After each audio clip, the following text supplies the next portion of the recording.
I have always believed in watching people longer than they watch you. There's something telling in the way people forget their masks after a few seconds of silence. A twitch in the cheek, a shift in posture, a sudden drop in their voice. That's when the truth lives, in the space where comfort slips into carelessness. Aiden used to say I made him feel understood. I think what he meant was, I was quiet enough to make him feel important. We met in the fall. October. One of those apartment parties where nobody knows whose birthday it is, and the wine tastes like vinegar, but everyone pretends it's some rare vintage because the label is French. I was standing by the bookshelf, skimming the titles people keep just to look smart. Aiden walked up with a red cup in one hand and a half smile on his face like he already owned the conversation. "You look like you hate it here," he said. "I do," I replied. That made him laugh. And because I didn't laugh back, he got curious. Aiden was one of those men who filled silences with anecdotes, always the center of his own stories. He liked the sound of his voice, but not in an obvious way. He was polished. Quick. Just enough vulnerability in his jokes to seem harmless. I should have known. Men like him are never harmless. It started slowly. Coffee after that first night. Texts that turned into calls. Late dinners. Weekend brunch. Then toothbrushes. Then keys. Then expectations. The pattern is always the same. You give and they call it love. You compromise and they call it growth. You shrink and they say you're supportive. By the time he moved into my apartment, I was already forgetting how quiet my life used to be. He never asked if he could live with me. He just started spending nights, then weekends, then entire weeks. One day, I realized half my closet belonged to him. He said things like, "It just makes sense, and why pay rent when we're always together anyway?" And I let it happen. Not because I was in love, though I told myself I was, but because resistance felt exhausting. He was charming when he wanted to be. Attentive. Quick with compliments. But they always had a weight to them, like he was building a tab. And he would collect later. At first, I didn't mind the errands. The cooking. The way he'd call me during my meetings to ask where the vacuum was. I thought he's adjusting. I thought he's just used to being taken care of. I was right. But not in the way I wanted to be. He never got a job. Not a real one. Some freelance thing here and there. Graphic design, or maybe it was video editing. It changed depending on who he was trying to impress. But rent came from my account. Groceries. Internet. Electricity. Even the clothes he wore to impress my friends, paid for by the person he said he loved. Me. I remember once, I asked him to take out the trash while I was swamped with a deadline. He sighed like I'd asked him to carry a body. "You know," he said, "you're really uptight sometimes.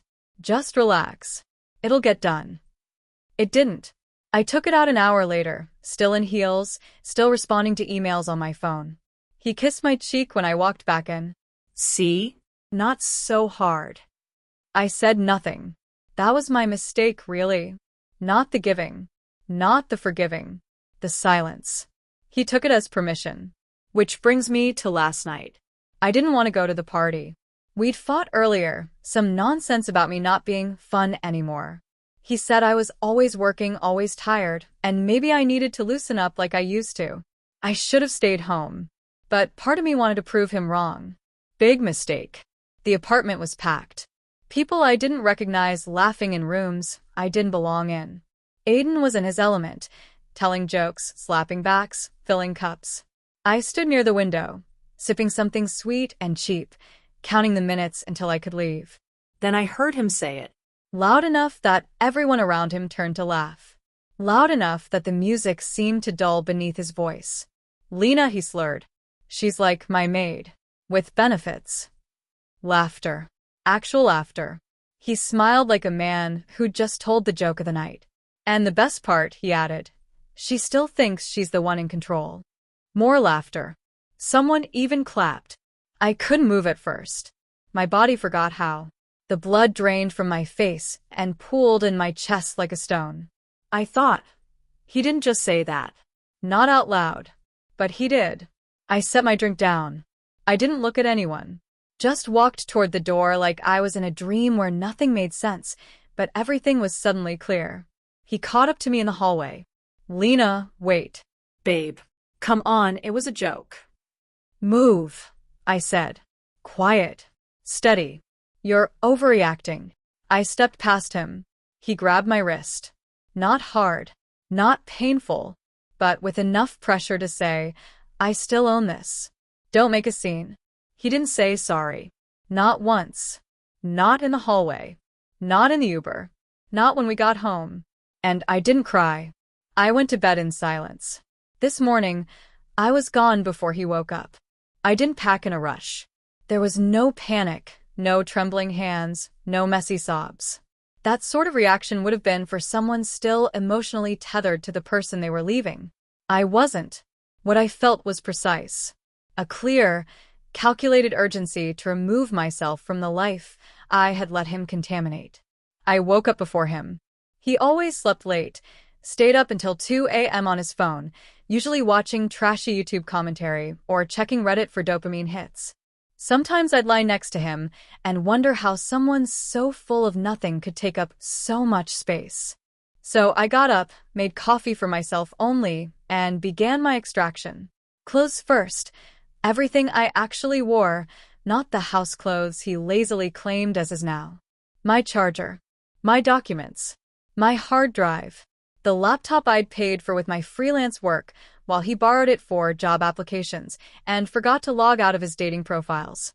Every email I'd seen but never mentioned. Every shallow, poorly written lie. To him, my silence had been forgiveness. In truth, it was a slow, measured inventory of everything he didn't deserve. I took the small safe I kept at the back of the closet. Not that he knew about it.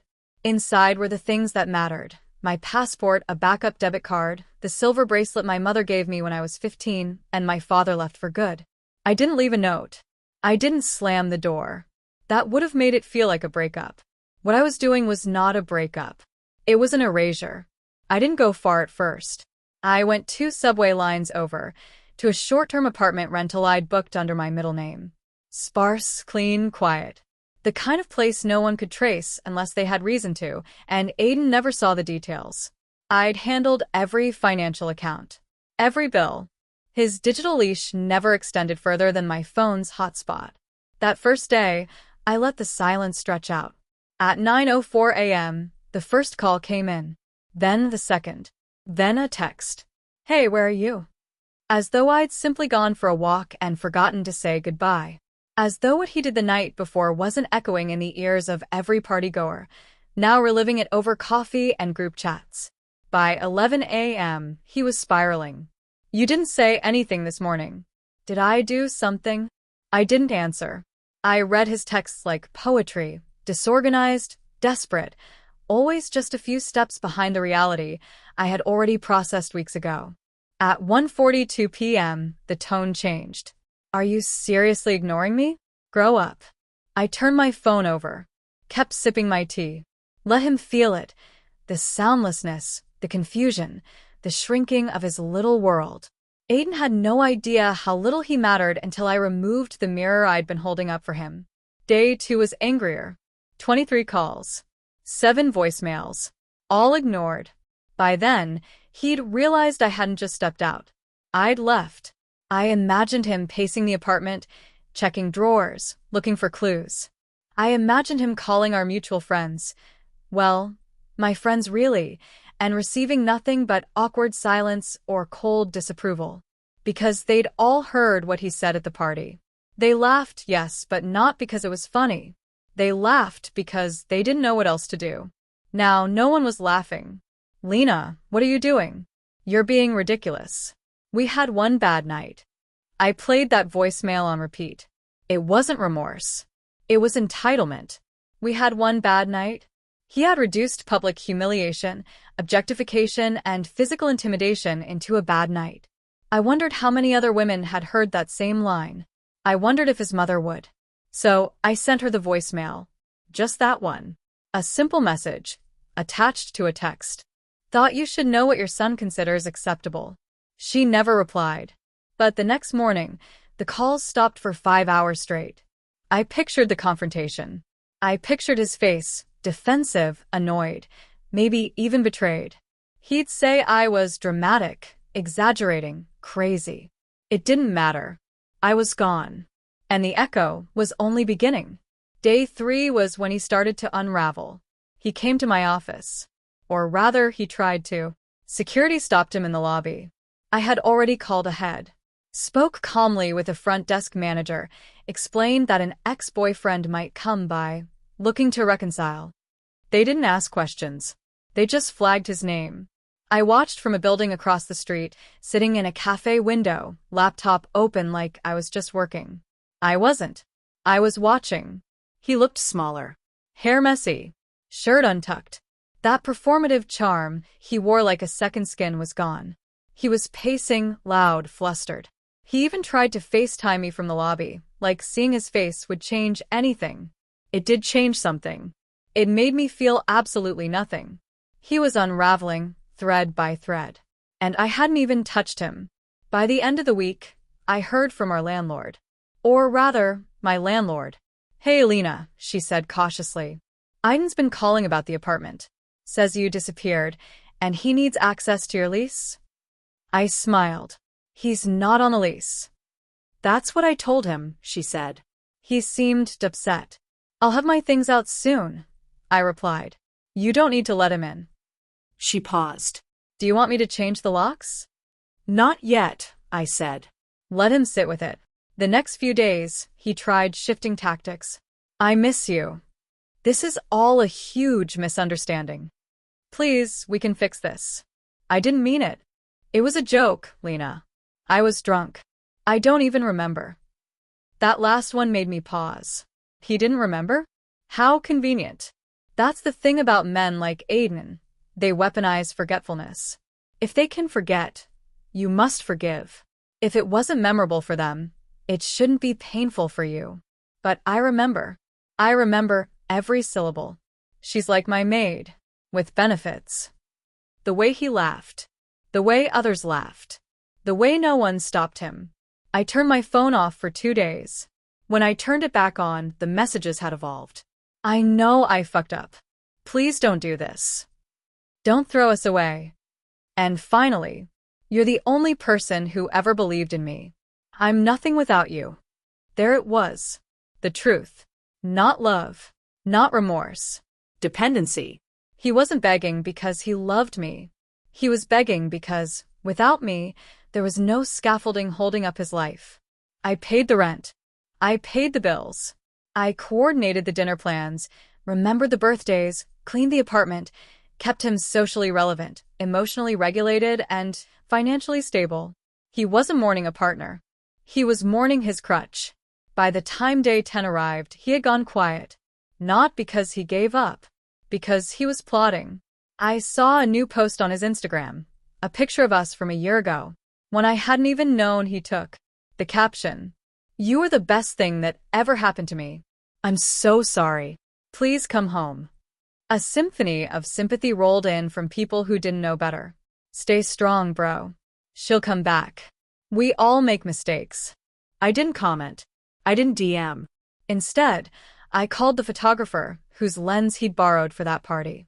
Asked if I could buy a copy of the candid photo where Aiden was laughing with his beer raised, right before he opened his mouth and destroyed his own life.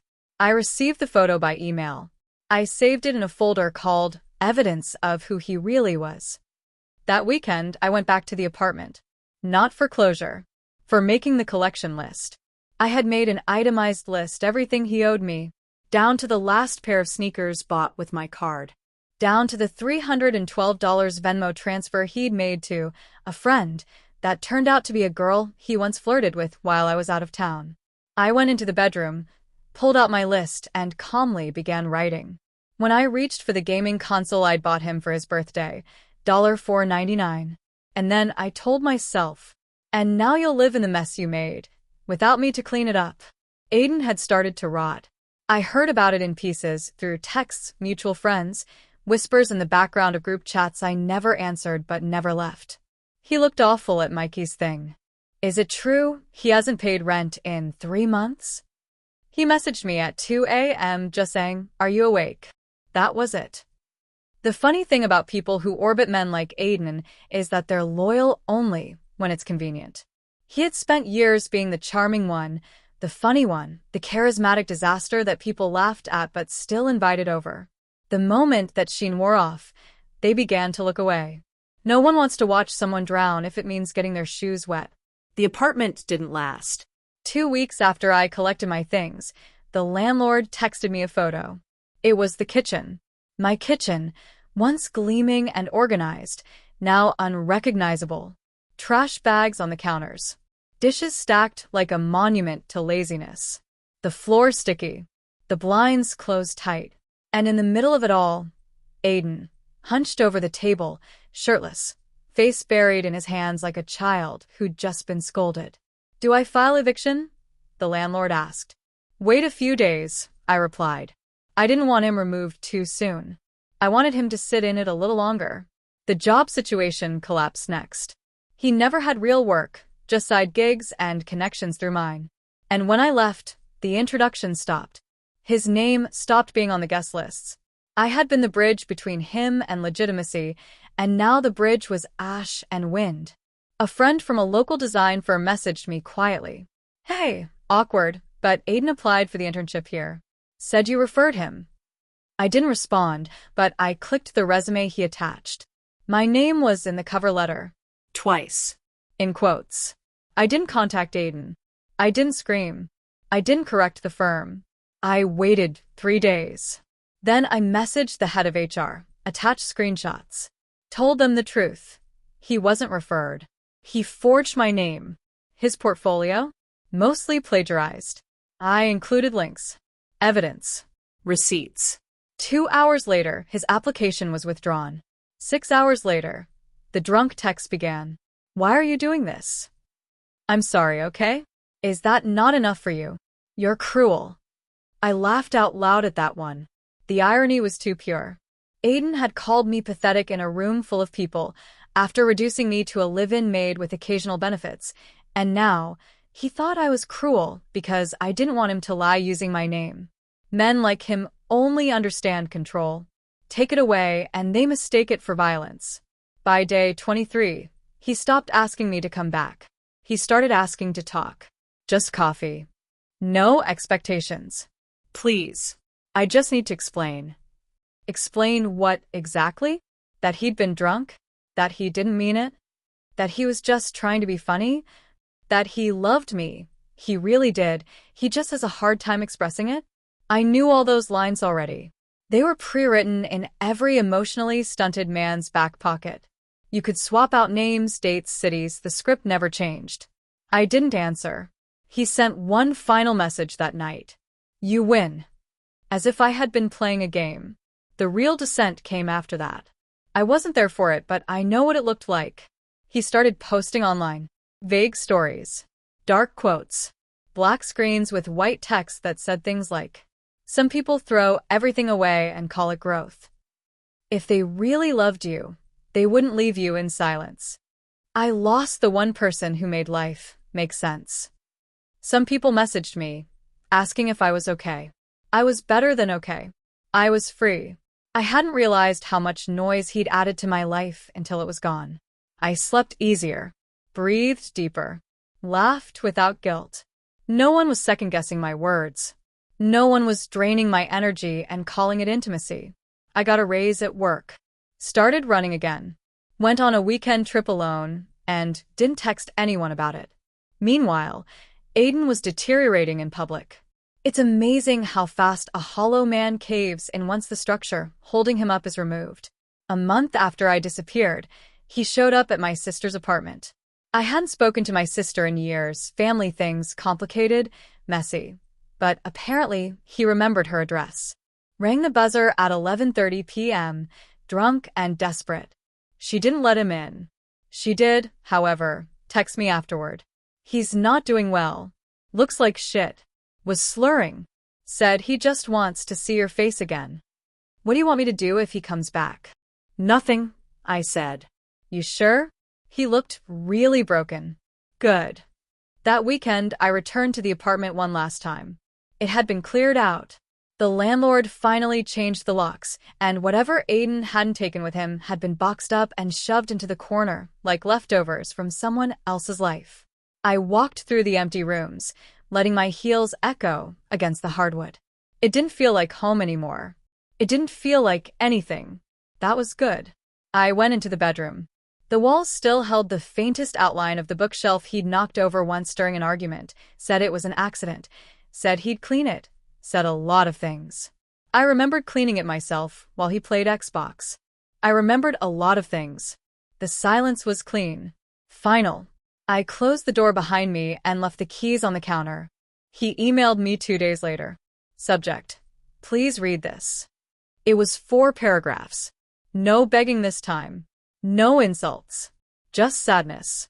He said he was sorry. Said he'd been depressed for a long time.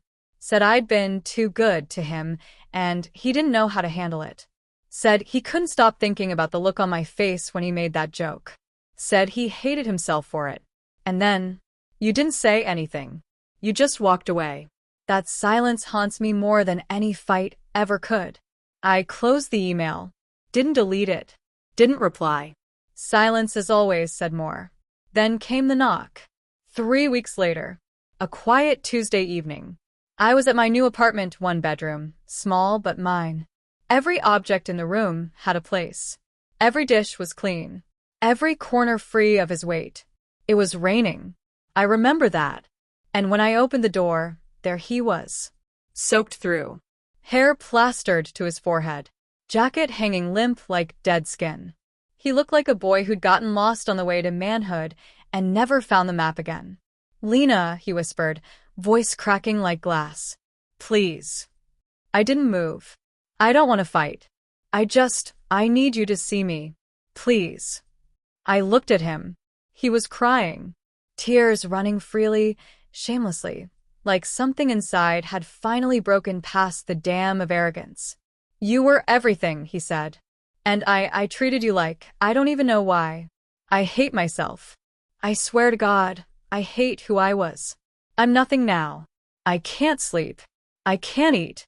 I see your face everywhere, and He dropped to his knees. Literally. On my doormat. Hands clenched together like a child in prayer. "I need you," he whispered. Please just talk to me." I looked down at him. The man who once laughed at me in front of strangers. Who called me pathetic. Who grabbed my wrist and said, "Don't make a scene." There was no scene now. Just a soaking wet mess on his knees. And me, dry and clean, untouched. "Go home," I said. He looked up, stunned. "Lena." "Go home," I repeated. "Wherever that is now. You don't live here anymore." A long pause. And then the door closed. I didn't cry. Didn't lean against the door like some tragic heroine. Didn't scroll through our old photos. Instead, I put on music. Lit a candle. Made tea. And in that small, warm room, while the man who had drained me knelt in the hallway outside, I exhaled without weight for the first time in years. He thought breaking me would make him feel powerful. But my silence broke him instead. Sometimes, closure isn't a clean break. Sometimes, it's just the act of standing in the ashes and deciding not to rebuild. For me, it came in the form of a list. Everything he owed me. Everything he took. Everything he never even asked for but claimed like he was entitled to it. I opened a spreadsheet because of course I did. Color-coded. Labeled. Receipts attached. I didn't want confusion. I wanted accountability. Column A, item. Column B, date acquired. Column C, original cost. Column D, whether it was a gift or a loan. Column E, notes. For context. For memory. For clarity. There were over 30 entries. The gaming console I bought for his birthday, $4.99. The wireless earbuds he begged for just for working out, $2.49. The 3 pairs of sneakers, one of them $190, another $160. The hotel weekend I paid for because he needed a mental break, $4.07. Groceries, 3 months. Internet, my Netflix subscription. The $300 emergency vet bill for his friend's dog, no less, that I covered because his account was frozen. In the notes column, I added a single word to many of them: voluntary. But voluntary doesn't mean free. Love is not a lifetime discount card. And I was done being the silent benefactor of a man who thought emotional attachment was a blank check. He showed up again a week after crying on my doorstep. This time I was ready. I let him knock. Once. Twice. Again. Then I opened the door just enough to speak. You have 5 minutes. He blinked. To what? Talk. Say what you came to say. But you're not coming in. He looked exhausted. Gaunt. Pale beneath the leftover tan from the last trip I paid for. He said. I just want a chance to explain. Please. I know what I said at the party, what I did. It was disgusting. I was drunk and... You were honest. I cut in. Drunk minds. Sober hearts. Isn't that the saying? He looked like he wanted to argue, but didn't. He swallowed. I don't expect you to forgive me. Lena, I can't function. I can't eat. I can't think. You were everything. I was useful, I corrected. To you. Until I wasn't. His eyes shone with tears again. I wasn't moved. Tears, when convenient, are strategy, not sorrow. I miss you. I pulled a manila envelope from behind the doorframe and handed it to him. What's this? Itemized repayment list, I said calmly. What you owe. Financially. He blinked like I'd hit him. You're joking. I didn't smile. You have 90 days. You want me to pay you back for, what, sneakers? Dinner? No. I want you to pay me back for what you took under the pretense of being a partner. That includes every material contribution I made while you played unemployed house guest. That's insane. That's not love, Lena. No, I said sharply. What you did wasn't love. That was theft. I'm just asking for restitution. He looked down at the envelope, then back at me, stunned. Then the anger came, rising behind his eyes like a tide of old, familiar arrogance. You've changed, he spat. I've remembered who I was, I replied. He stood there for another minute. Then, without another word, he turned and walked away, the envelope crushed in his hand. 2 days later, the texts resumed. This is so petty, Lena. I didn't ask you to do those things. What kind of person puts a price on love? He never once asked what he could do to make it right. Never once said, tell me where I went wrong. His focus was always the money, the insult to his ego, the discomfort of being held accountable. That's the thing about Aiden.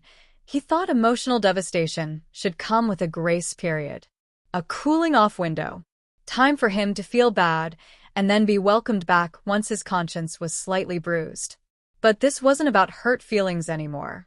This was a contract closing. He'd robbed me of time, of energy, of dignity. Now I was auditing the damage. He tried to discredit me next. Word got back through a friend that he was telling people I had always been cold, that I blew things out of proportion, that I was emotionally manipulative and trying to destroy his reputation. Funny, considering I hadn't spoken a single public word about him. I didn't have to. His own behavior was enough. People had seen the party, heard the joke, watched the spiral. And now they saw the aftermath, me, thriving quietly, while he became the kind of man people whispered about behind their hands. It was starting to show in his eyes. The hollow. Men like Aiden don't do well in silence. It's like oxygen loss. They suffocate slowly, starved of attention, validation, relevance. He was shriveling, and I was just getting started. People asked me why I didn't block him, why I didn't cut all contact and erase him like he never happened. But people misunderstand power. It's not about screaming. It's not about throwing plates. It's not even about revenge. It's about remaining still while the person who hurt you collapses under the weight of their own choices. Aiden didn't just lose me. He lost the version of himself he only recognized when reflected in my eyes. Now, there was no mirror, no echo, no audience, only consequences. The final message came on a Tuesday. I was at my desk finishing a client pitch. A new project. A big one. My phone lit up. Aiden. I don't know who I am anymore. You were right. I took everything and called it love. I'm sorry. I stared at it for a long time. And then I did something unexpected, even to myself. I replied, Lena, I know. Nothing more. Because forgiveness isn't always a gift. Sometimes, it's just a door closing quietly so that no one can accuse you of slamming it. And on the other side of that door, Aiden sat in the dark with nothing but a list of debts, a memory of who I used to be, and a silence he would never fill. He stopped pretending after that. No more grand gestures.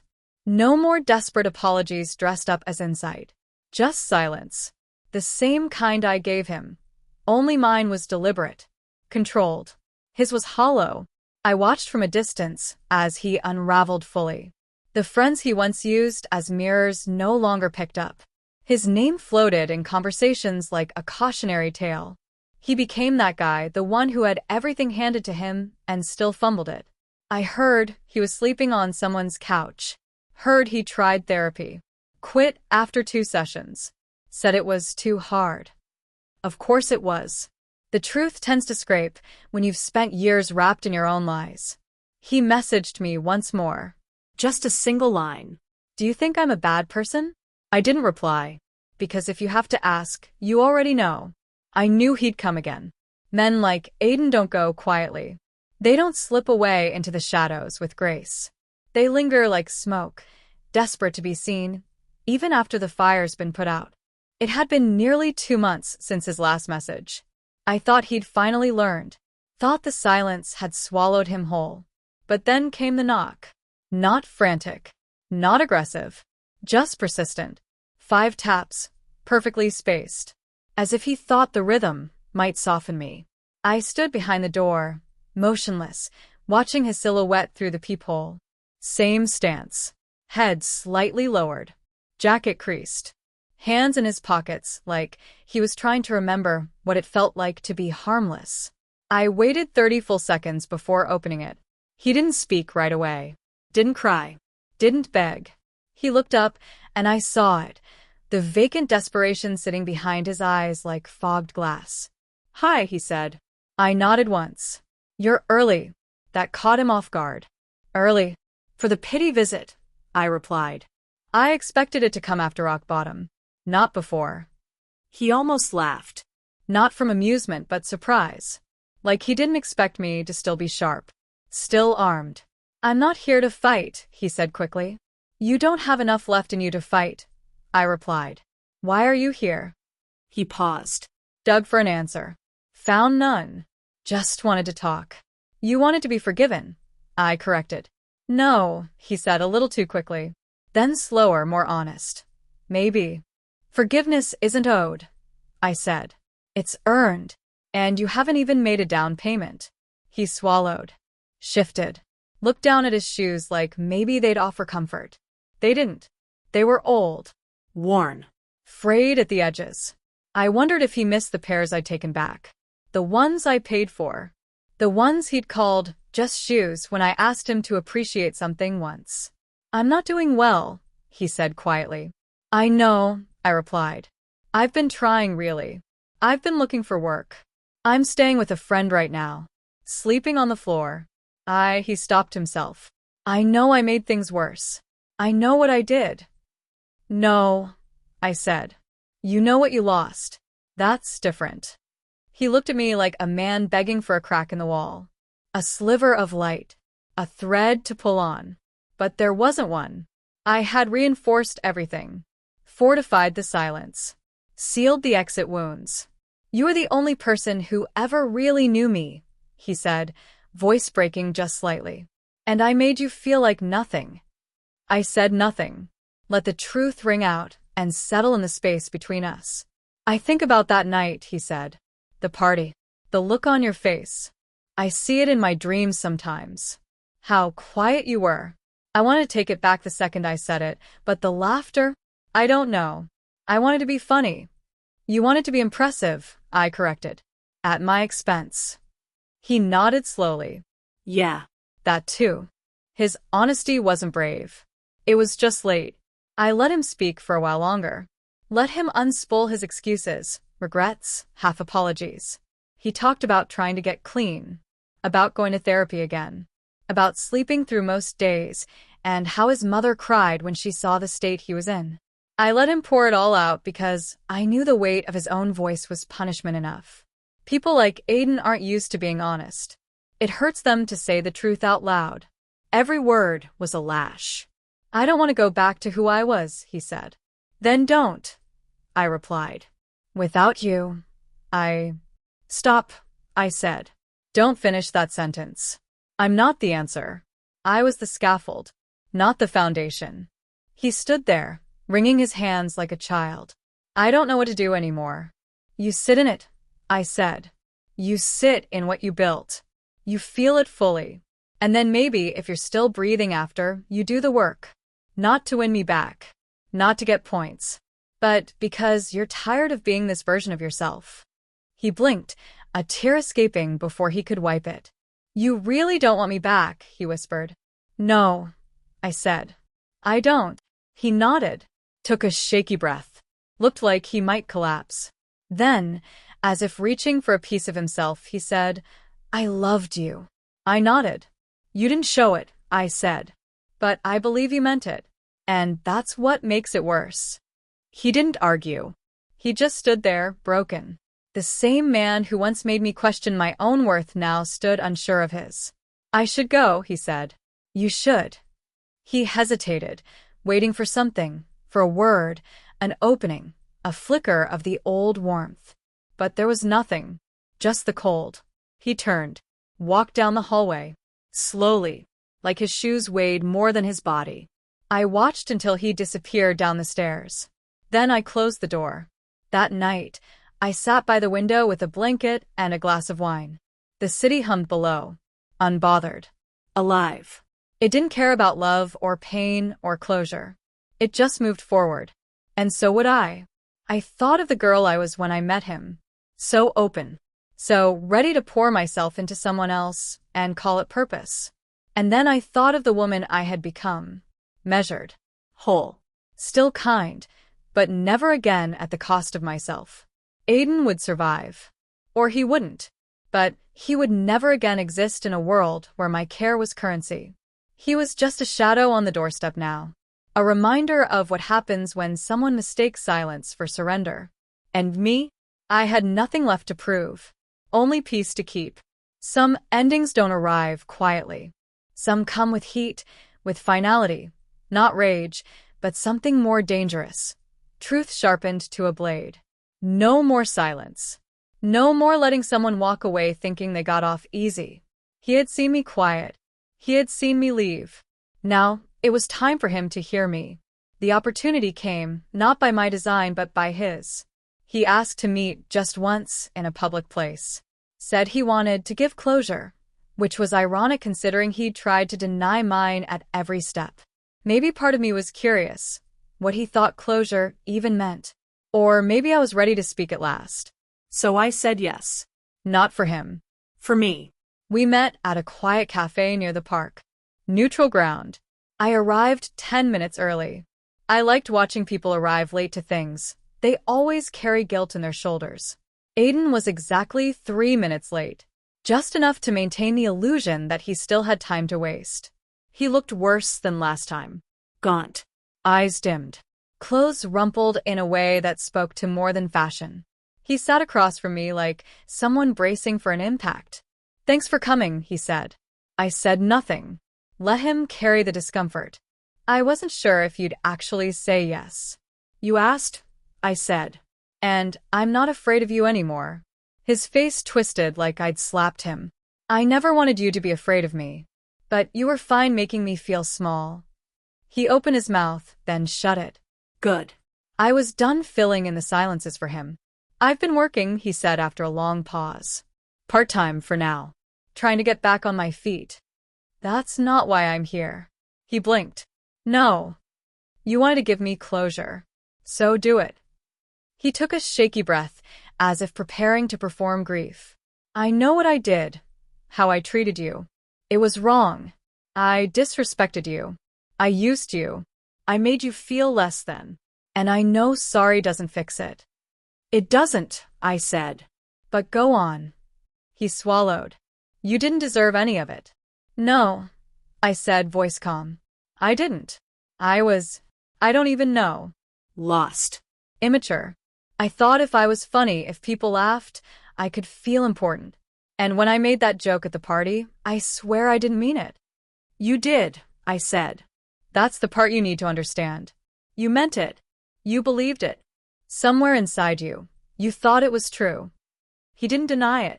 And I didn't stop there. You called me your maid with benefits. In front of strangers. After I paid your bills, cooked your food, cleaned the house, supported you through every excuse you dressed up as ambition. His eyes welled. I let him cry. I wasn't finished. You drained me emotionally, financially, mentally. I woke up every day trying to be enough for someone who never had enough to give back. And I kept doing it, hoping you'd notice. Hoping you'd meet me halfway. But all you did was take. I didn't mean. I was. Kind. I said, each word like a hammer. I was kind to you. And you used it like a currency. You banked on me being too soft to leave. You thought I'd stay because I always had. I didn't think. No, I said. You didn't. Because you were never afraid of losing me. He covered his face. People in the cafe turned. I didn't care. Let them watch. Let them witness a man stripped of his narrative. You said I was pathetic. He looked up, eyes red. Lena. You said that after calling me your maid. After reducing me to someone who served you, emotionally and physically. And when I tried to leave, you grabbed my wrist and told me not to make a scene. And I didn't. Because I was still trying to protect you. He was sobbing now. But I didn't feel pity. Only justice. That was the last time I protected you. Everything after that you earned. The silence. The distance. The list. You earned every second of it. He shook his head slowly. I miss you. You miss what I gave you. Not me. You don't know who I am. You never asked. You were too busy being taken care of to notice the person doing the caring. He reached across the table. I pulled back. I don't hate you, I said. You're not powerful enough for that. But I don't pity you either. So, that's it, he whispered. Yes, I said. This is it. A moment passed. Then two. Then he stood, defeated. Chest rising and falling like he'd just run a marathon with bricks in his shoes. I'll never forgive myself, he said. That's your burden, I said. Not mine. And then I stood, pushed in my chair, and left without looking back. The burn wasn't loud. It wasn't cruel. It was clean. A controlled demolition. And the silence after? That was the sound of peace. There was no grand ending. No fireball. No applause. No soundtrack swelling behind me as I walked away from him one final time. Just the soft click of a cafe door behind me. Just my footsteps on the pavement. Just silence. And it was enough. For the first time in a long time, I didn't feel haunted by anything. Not by his words. Not by the memories. Not even by the version of myself that used to need him. I didn't feel rage or grief or guilt. I felt clear. People talk about closure like it's something someone gives you. But I've learned that real closure happens quietly. Internally. When you finally decide to stop reaching backward for someone who never even looked over their shoulder. Aiden was behind me now. For good. He hadn't chased me out of the cafe. I don't think he had anything left in him to chase with. Maybe he went home. Maybe he sat there a while longer. Maybe he looked around the cafe, hoping someone else might see him the way I used to. It didn't matter. Because the version of me, who would have wondered about that? She no longer existed. I walked to the river. It was a small tradition I'd started for myself since the day I left him. When I needed to think, I came here, along the water, where the city quieted down and I could hear my own thoughts again. The sound of the current had a way of reminding me that things move on, whether we want them to or not. I stood at the railing for a long time, watching the ripples, letting the wind pull at my coat and my hair. There were so many things I could have done differently. So many moments I could have left sooner. So many nights I could have told myself, this isn't love. But I stayed. Not because I was weak, but because I was raised to believe that love meant endurance. Endurance through flaws, through growing pains, through bad phases, through disappointment. But what no one ever tells you is that love isn't measured by how much pain you can swallow for someone else. It's measured by how much of yourself you're allowed to keep in the process. And Aiden? He would have taken all of me. Not maliciously, not violently, but passively, piece by piece, until I was just the echo of someone who used to feel like a whole person. I started over. New job. New apartment. New routines. I adopted a cat. I named her Olive. She didn't need much, just a safe space, warmth, food, and time. In return, she gave me exactly what I didn't know I needed: presence without demand. I spent my evenings reading again. I'd stopped doing that with Aiden around. He always said it made him feel left out, as if my joy was something he needed to be the center of. Now, I read for hours. Sometimes until midnight. No one interrupted. No one made passive-aggressive jokes about how I was too intellectual or always off in my own head. I reconnected with friends, real friends. The ones who had pulled back when I became too entangled in Aiden's world. Some of them had tried to warn me, softly, in the ways people do when they're afraid you won't hear them. They were right. I told them that. And they welcomed me back without judgment. That was the gift I'd forgotten existed. People who don't make you earn their love in chores and quiet sacrifices. Months passed. Winter turned to spring. He never contacted me again. And I didn't look him up. Not once. Not even out of curiosity. I didn't want to know if he was still sleeping on someone's couch or if he'd finally figured things out. I didn't care if he found someone new, someone else to pour his charm into and extract comfort from. He was someone else's story now, not mine. And me? I was no longer a story about pain. I was not a revenge tale. I wasn't a cautionary warning or a tragedy. I was just me, breathing, living, free. One afternoon, I came across the envelope, the itemized list I had made for Aiden. Tucked in a drawer I rarely opened. Still intact, with his one and only small payment still marked in red. I stared at it for a long time. I thought I'd burn it, or frame it, or maybe shred it with the satisfaction of knowing justice had been served. But instead, I folded it in half and slid it into the recycling bin. It wasn't needed anymore. Not because he didn't owe me, but because I no longer needed the debt to define the damage. On the anniversary of the day I left him, I bought myself flowers. I picked them carefully, white tulips and pale yellow ranunculus. Clean. Simple. Deliberate. I didn't need them to mean anything, but they did. They meant I had survived the quiet. They meant I had rebuilt, not from rage or spite, but from something sturdier. They meant I remembered, and still chose peace. Sometimes people ask me if I'd ever take him back. I don't get angry at the question. I understand it. The world has conditioned us to believe that love must be proven by how much pain we're willing to overlook. But I always answer the same way. No. He loved the version of me who hadn't yet learned how to say no. And once I learned, he stopped recognizing me. I don't tell people this often, but the truth is, Aiden did teach me something. Not about love. About silence. About how powerful it is to choose not to scream. To choose, instead, to leave the room. To leave the life. To rebuild without an audience. Because healing is not a performance. It's a quiet revolution.